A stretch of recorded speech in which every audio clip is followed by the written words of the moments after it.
আপনারা জানেন জীবনে আমি কোনো অন্যায়কে কোনোদিন প্রশ্রয় খেলা হবে।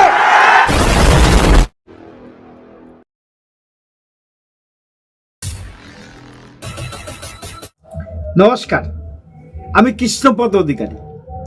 এই বাংলায় সত্য কথা বলুন এবং সত্য পথে চলুন, এই ভাষাটা, এই আদর্শটা ভুলে যেতে হবে। যদি বলেন কেন বলছি, দেখাবো আপনাদের, কিন্তু দেখানোর আগে আপনাদের কাছে একটা অনুরোধ আমি তো করতেই পারি। আমার চ্যানেল নাম don't care, Facebook page Krishna Krishna. যদি ভিডিওটা ভালো লাগে তাইলে আপনারা সবাই ভিডিওটা শেয়ার করে দেবেন এবং ফেসবুক পেজটা ফলো করবেন, কারণ আমি যেটা বলতে চাচ্ছি এবং আপনাদের সামনে যে কথাটা বলতে চাচ্ছি সেটা অতি সোজা, অতি সঠিক। কারণ বাংলার মানুষ এখনো পর্যন্ত জেনে নিয়েছে যে আমাদের প্রতি যে যে অত্যাচার হচ্ছে এবং অনাচার হচ্ছে সেটা দিশাহীন।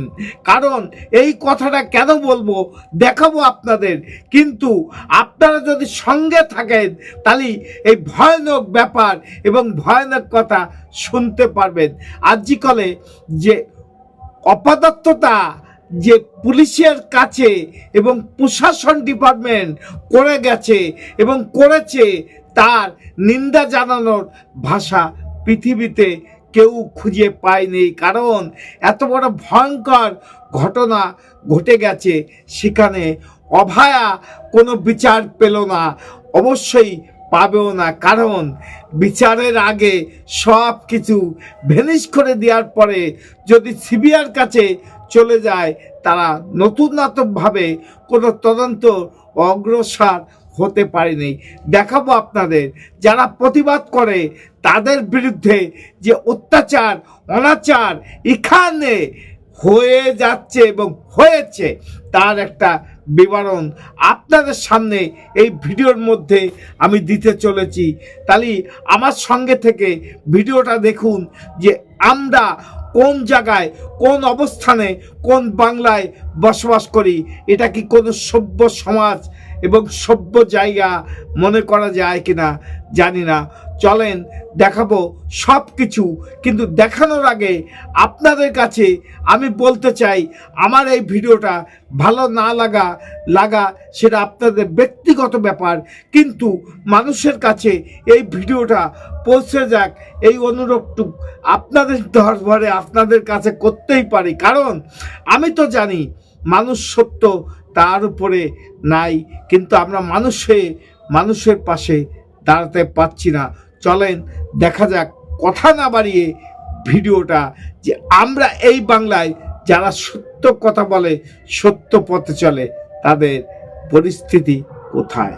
ডাক্তারবাবুদের প্রেসক্রিপশন খুঁজে তো বাড়ি যেতে হয় না, ডাক্তারবাবুদের প্রেসক্রিপশন ডাক্তারবাবুর কাছে আসলেই পাওয়া যাবে, ভিজিট দিয়েও পাওয়া যায়, ফ্রিও পাওয়া যায়। তো এটার জন্য বাড়িতে প্রেসক্রিপশন খুঁজতে যাওয়ার কোনো দরকার ছিল বলে আমার মনে হয় না।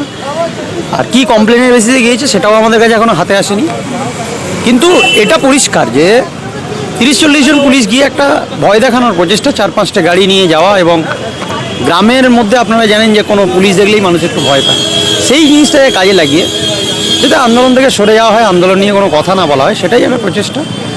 কিন্তু আমরা আমি ঠিক করেছি যে যতক্ষণ না সঠিক স্বাস্থ্য ব্যবস্থার উন্নতি হবে, মানুষের চিকিৎসা সঠিকভাবে হবে, যতক্ষণ না অভয়া দিদির সঠিক ন্যায় বিচার না হবে। জুনিয়র চিকিৎসকদের পাশে অধ্যক্ষ, পিজিটিদের বিরুদ্ধে স্বাস্থ্য ভবনের তোলা গাফিলতির অভিযোগকে প্রশ্নের মুখে দাঁড় করিয়ে দিলেন খোদ অধ্যক্ষই। কেন, অধ্যক্ষ কি বলছেন জানবো আরো বিস্তারিতভাবে। আমাদের প্রতিনিধি দেবব্রত আমাদের সঙ্গে রয়েছেন সরাসরি। দেবব্রত, দেখ, একদম প্রথমেই তোমাকে আমি এখানকার ছবিটা দেখা, এখানে যারা মেডিকেল কলেজের স্টুডেন্টরা রয়েছেন, ডাক্তাররা রয়েছেন, তারা কিন্তু গতকাল রাত্রি থেকেই আন্দোলন শুরু করেছেন। এই যে আন্দোলন চলছে একদম করেছেন, একরকম বলা যেতে পারে মঞ্চ করে, অস্থায়ী মঞ্চের মতো করে তারা কিন্তু আন্দোলন শুরু করেছেন। এবং এই যে তুমি সরাসরি যে প্রশ্ন করলে, এই প্রশ্ন নিয়ে কিন্তু আমি এখানকার যারা আন্দোলনরত রয়েছেন তাদের সাথে কথা বলবো। আপনারা তো আন্দোলন করছেন, মূল দাবিটা আমাদের দাবি একটাই, যে আমাদের যে 7 পিজিটিকে আমরা মনে করছি অন্যায়ভাবে তাদেরকে সাসপেন্ড করা হয়েছে। কি কারণে তাদেরকে সাসপেন্ড করা হলো? শুধু তারা নিজেদের ডিউটিটুকু করেছিল বলে? তো আমরা চাই যে এই সাসপেনশন অবিলম্বে প্রত্যাহার করা হোক। অ্যান্ড আমরা সেই কারণে আমাদের এই দাবি জানিয়ে আমরা হায়ার অথরিটিকে, এনএমসি কে, ডিএমই, ডিএইচএস এবং অন্যান্য হায়ার অথরিটিকে আমাদের দাবি মেলের মাধ্যমে জানিয়েছি। আপনারা করেছেন, পাশাপাশি প্রিন্সিপাল আপনাদের মেলও ফরওয়ার্ড, সেখানে আপনাদেরকে একদম ক্লিন চিট হয়েছে। না, আমাদেরকে ক্লিন চিট দেওয়া হলে তো তাহলে তো সাসপেনশনের কথা ওঠে না। কেন? আমাদের তো সাসপেনশনের কথা ওঠে না, ঠিক আছে? আমাদের মেল প্রিন্সিপাল ম্যাডাম ফরওয়ার্ড করেছেন অ্যান্ড আমরা সেই মেলের উত্তরের অপেক্ষায় এখানে রয়েছি। যতক্ষণ অবধি না আমরা সেই মেলের উত্তর পাচ্ছি আর আমাদের এই সাসপেনশন প্রত্যাহার করা হচ্ছে বা প্রত্যাহার করার আশ্বাস দেওয়া হচ্ছে, ততক্ষণ অবধি আমরা এখানেই থাকবো। এখন অবধি কি স্বাস্থ্য দপ্তরের কাছ থেকে কোনো সদুত্তর পাননি? আপনাদের বিরুদ্ধে তো এবার আইনানুগ ব্যবস্থাও নেওয়া হবে সাসপেনশনের পাশাপাশি। না, আমরা কোনো রকম কোনো সদুত্তর পাইনি, কোনো সদুত্তর পাইনি। আমরা যে না, আপনাদের কোনো সদুত্তর আসছে তখন এই চলবে। হ্যাঁ, যতক্ষণ সদুত্তর না। দেখো, এনাদের কিন্তু ক্লিয়ার বক্তব্য একটা, যতক্ষণ না এনারা কোনো সদুত্তর পাচ্ছেন তখন কিন্তু তাদের এই আন্দোলন চালিয়ে যাবেন। এবং আন্দোলন আপনারা করতে পারেন, কারণ ভগবানের দ্বিতীয় স্থান যদি হয় কোনো ডাক্তার বাবুরা এবং ডাক্তার মায়েরা আছে, সেখানে দাঁড়িয়ে আপনাদের প্রতি যে অন্যায় অত্যাচার বিগত দিনে হয়েছে এবং বর্তমানে হয়েছে, হয়তোবা সঠিক বিচার আপনারা পাবেন না। কারণ আপনারা নিজেরাও ভেবে দেখুন যে খাল কাটে কুমির এনেছেন কিনা সেটাও জানি না, কে কুমির আর কে খাল কেটেছে সেটাও ঠিক, কিন্তু এখন বর্তমানে আপনাদের প্রতি যে অন্যায় অবিচার হয়েছে সেটার নিন্দা জানানোর কোনো ভাষা নেই। একটা কথায় আছে কি, জোরজার মুল্লুক তার। অন্যায় যদি হয়ে থাকে সেটাকে হয়তোবা কোনো জোরের ক্ষেত্রে ন্যায়কেও ধামা চাপা দিতে কোনো সময় দ্বিধাবোধ হয় না এই বাংলায়। কিন্তু এই বাংলায় এইভাবে আর কতদিন মানুষ এবং জনগণ অত্যাচারিত হবে প্রশ্ন রেখে গেলাম।